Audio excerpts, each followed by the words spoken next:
Welcome back to this episode of RADBMX Builds. I'm Sean, the owner, and today we're going to be talking about the history of the PK Ripper.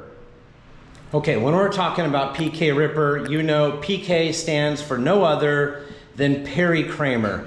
Perry Kramer is a legend in BMX. He raced for DG, Mongoose, and he was also, a lot of people might not know this, a co-founder of SE, which is Scott Breibert Scott Enterprises. They co-founded that brand, and Perry Kramer raced for SE 1979 through 1983. But he did leave the company and race for Race Inc. for 1 year, 1983 to 1984. But he came back to SE Racing and started the PK Ripper, which I have a 1983 PK Ripper, so I'm really stoked about that, and I want to show you that bike. But I thought you should first know who Perry Kramer is. I've got to meet him a couple times at Frogtown and Dirty Fest and talk to him a little bit, and it's always been my favorite bike brand, the SE PK Ripper. It's one of those iconic bikes from our childhood. You may have had one, you may have known someone that had one. I had one in high school. I'm going to share that picture with you, as cringy as it is.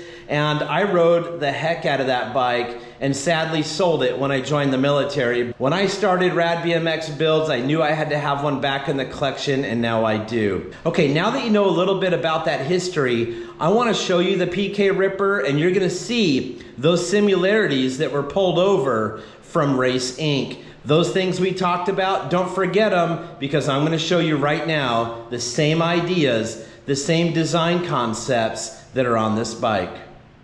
When talking about the PK Ripper, you have to go back a little further in history to some other bike brands to see where they got some of their ideas and design concepts from. Let's go all the way back to 1976 when FMF and Race Inc. partnered up to make BMX bikes. FMF only did this for 1 year, and in 1977 decided to no longer pursue that contract.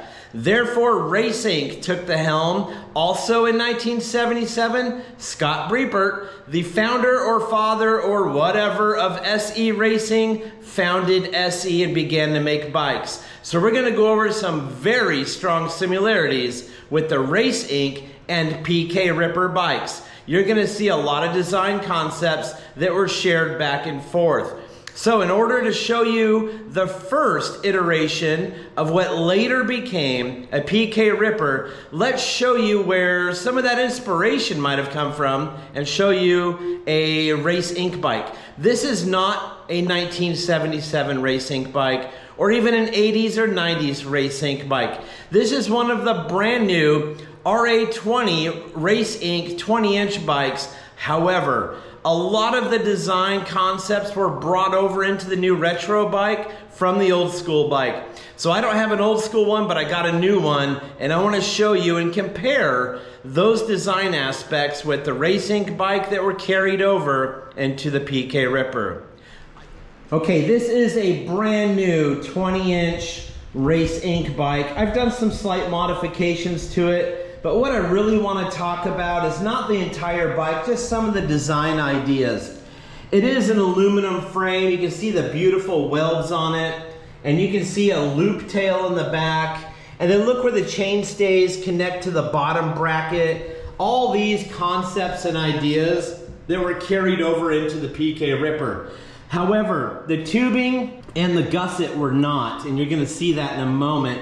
But if you look at this support structure back here behind the seat mast, remember this shape, because you're going to see that in the PK Ripper. You're going to see this shape in the PK Ripper, and you're definitely going to see the loop tail and that style dropout as well. So let's take a quick last look at this, the Race Inc. 20-inch, which is available right now on their website, and they're having crazy sales. I think they're asking $449, and that's shipped.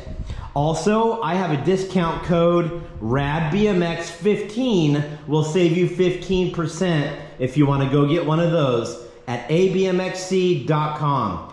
That's the Race Inc. Now let's get to the PK Ripper and talk about that. Okay, here it is, the 1983 PK Ripper in my collection. And we're gonna go immediately to some of the same designs that you saw on the SE bike. You remember that bridge right there connecting these rear subsection rails behind the seat mast. That is exactly the same with the same half moon cut.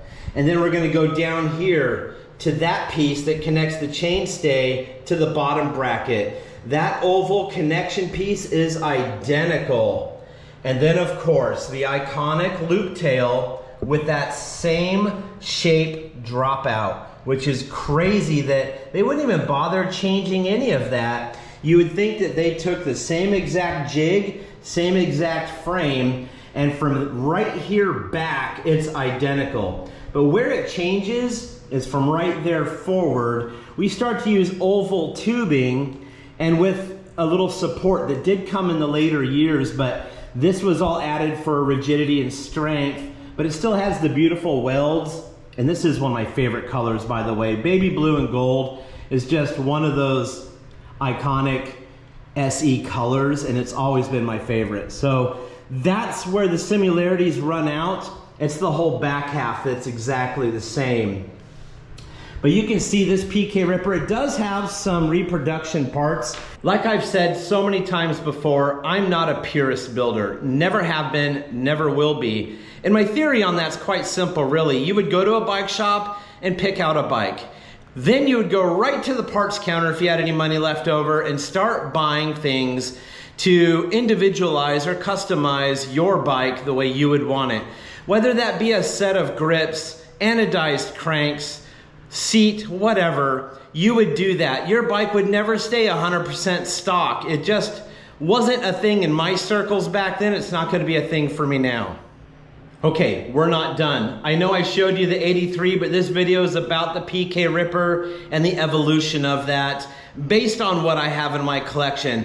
I clearly don't have every single make, model, and year, and yeah, they did go away from certain design aspects throughout that evolution of bike, but I do have another very special PK Ripper that I want to share with you. So let's bring that over to the bike stand, and I'm going to show you what very well may be my favorite bike in my entire collection. All right, you can't talk about the PK Ripper without talking about SE a little bit. And SE is Scott Enterprises, so Scott Breibert. And I think I need, for the importance of this video, to give you a little history about Scott. Scott failed to buy back SE from foreign investors and lost control of the company in 1999.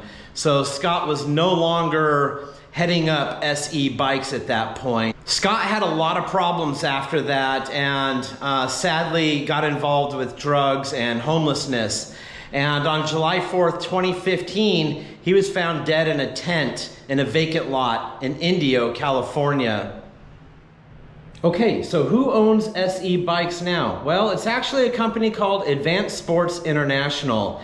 And the director is Todd, the Wild Man Lyons, that lives in Huntington Beach, California. You've probably seen Todd. He's big in the ride-out scene, the wheelie guys, and all that stuff. But Todd is out there actively involved in the shaping and designing of the SE bikes. Well, I got a little story for you that I'm going to show you my favorite bike in the collection.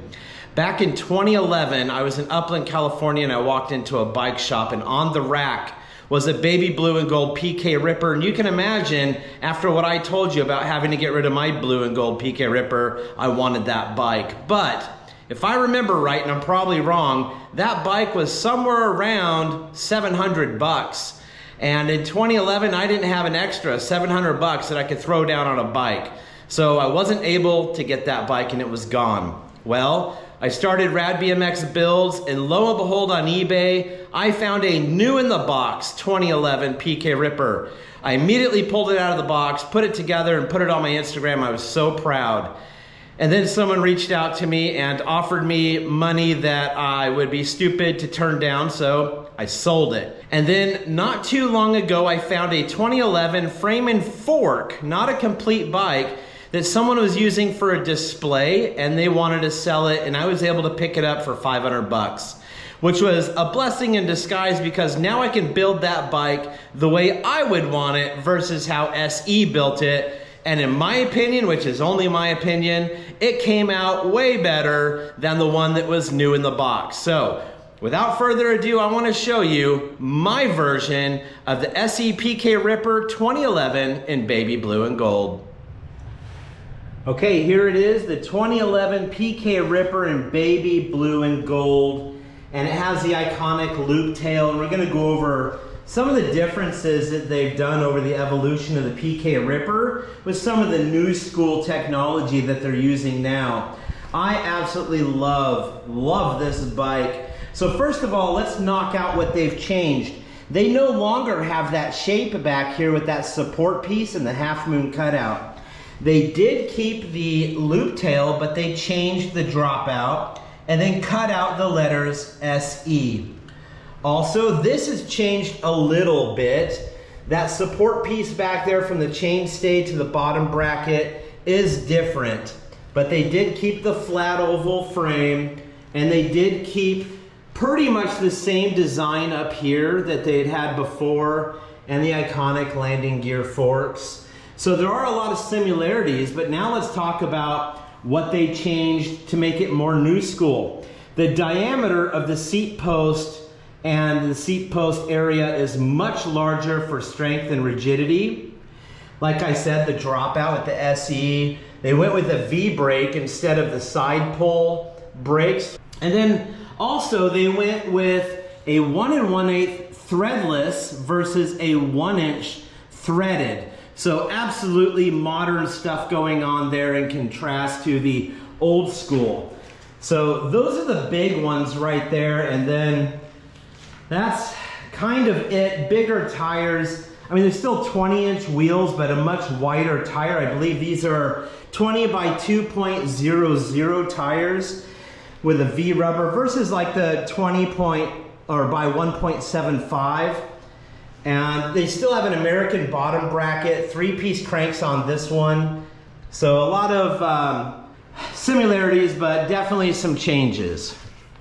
Okay, so let's go down the line. We're using this as a placeholder for an old school Race Inc. But there's the Race Inc. bike, and remember, we're just comparing and talking about the changes in history here. So you got the similarities on the Race Inc., which were then carried down to this version, the 1983, where it still has those similarities in the frame. But then the evolution really happens into new school bikes, where they carry over a bunch of different changes: larger headset, larger seat post, V brakes, and basically this is an entirely different frame, just giving throwback to an older one. So the newest down to the older, and then where it all kind of came from, FMF Race Inc. Okay, so that's it. I hope you kind of liked that evolution of the PK Ripper. And if you want some merch, RADBMXBUILDS.com/merch for hats, shirts, stickers, hoodies, you name it. Hats for men, hats for women, different designs, snapback and fitted. It's up to you, whatever you like. All proceeds to my merch go right back into the bike, so thank you for the support on that. And as always, stay rad.